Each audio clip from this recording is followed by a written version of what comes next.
Hello everyone, and guess what we're driving? That's right, the old 2001 Excursion, now with 355,000 miles on it. You all will be happy to know that I bought this vehicle. This is the one that has been in all my videos, was originally my father's vehicle. He's retired now, got his F-250 and his camper, is going to be traveling the country, and he sold this to me.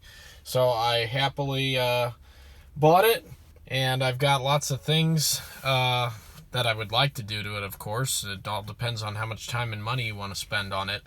But one of the things I thought is, I haven't driven this thing in forever since I put the factory tune from Ford back on it.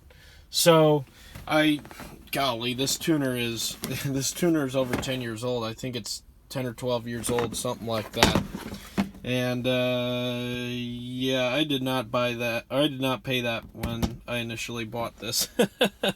But I mean, it is what it is. The only thing with this thing is, for Ford, it hardly did anything for it other than just, turn up the power and the boost. And Ford, you only get another 120 horsepower, I think it is, something like that. It is adjustable on the fly, so that's kind of nice, except when you go to put it back to factory settings, you have to actually reflash the entire ECM. It takes about 10-15 minutes. That, I think we can pretty much say, is BS. As high as 5 mpg, you'll realistically see maybe another mile or gallon or two at the most. The only reason, in my opinion, maybe not the only reason, but the biggest reason you see a fuel mileage increase when you do this is because you start driving lighter. And you drive easier, and you take a look up at that fuel mileage gauge there, and you're like, ooh, I wonder how much, what kind of fuel mileage I can get. So now that the vehicle's mine and I can drive it a lot more, I want to do some other tests with it. And one of the things I did just now was I drove the vehicle about 100 miles. I drove it in city and highway conditions, and I gotta say, that's awesome. If that's accurate, I'm impressed. I do remember when I was a kid growing up, this thing consistently got around 15.8, 15.9 if mom and dad wouldn't reset the little MPG meter there for a long time. So if that's the case, that sounds about right. And that is amazing for an 8,000-pound, 18-year-old vehicle. Aren't those 7.3s just awesome? So we obviously know the factory tune is fuel efficient, and it's enough to move this 8,000-pound vehicle around. But one thing I want to know is, how's it do with towing?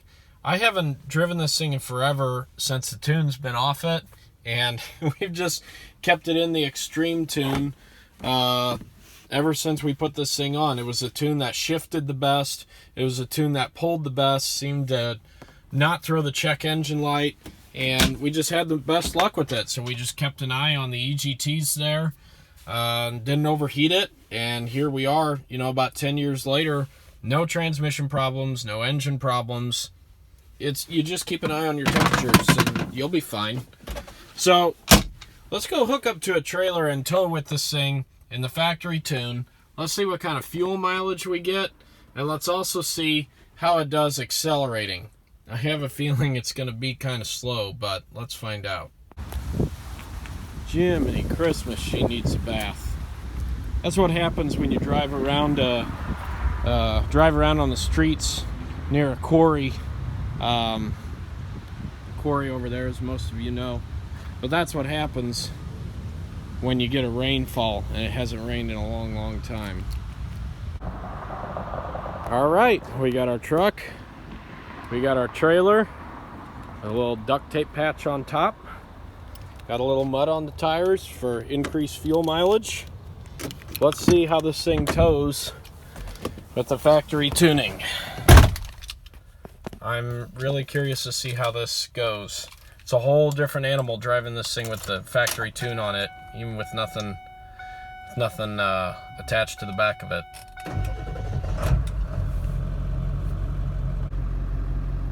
Reset. And away we go. Now, as I'm sure you all know, the less tuning you have, the lower your EGTs are. And when we were running the hot tune on this, it would see 1200, no problem. Now with the factory tuning, it's hard to get it to 1000 degrees EGT. It's almost impossible. I tried empty, no luck. So I'm going to try with the trailer now.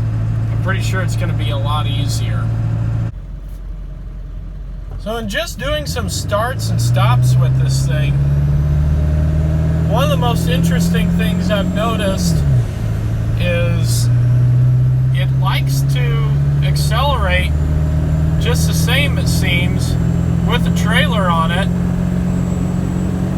even without the tune. It's almost as if it still has the same amount of torque, but you can obviously tell nowhere near as much horsepower without the tune. It's interesting. So up ahead here, there's going to be a little stretch onto an interstate highway with a good long entrance ramp that we'll really get to see how well it does getting this truck and trailer back there up to 60 miles an hour. Oh yeah, and the other difference I've noticed, no smoke.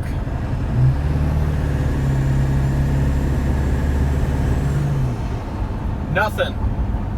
Almost as clean as the new F-250.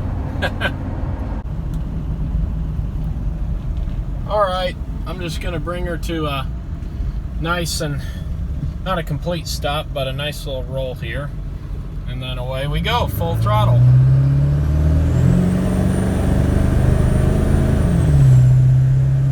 The shifts are much smoother as well.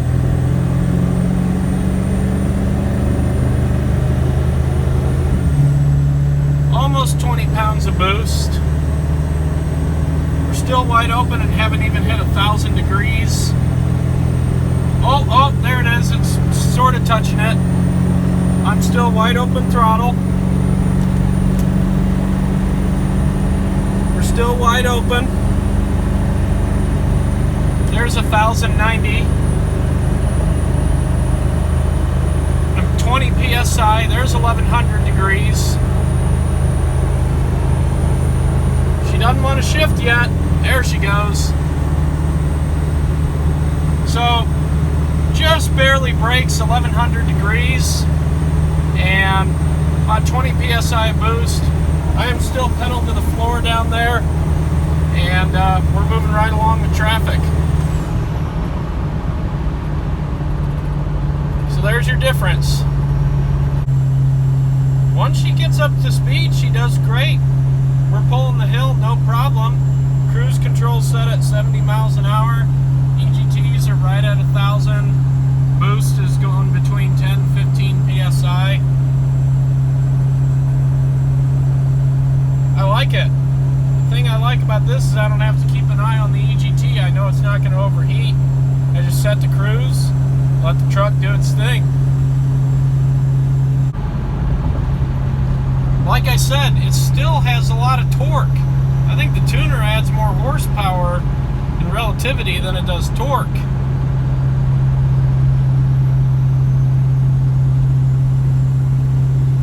Just up and down the hills, and all it does is just build boost.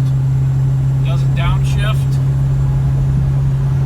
Tachometer stays right there, speedometer stays right there.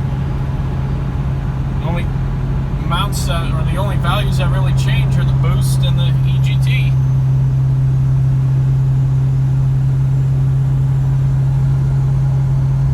I really hate this digital gauge setup here. As soon as I get my little pillars in, I'm going to get rid of all this crap that's on top of the dash and replace it with a much cleaner looking pillar gauge. Alright, so that was a 20-mile trip. All highway, cruise control set at 70 miles per hour. That's the fuel mileage I got.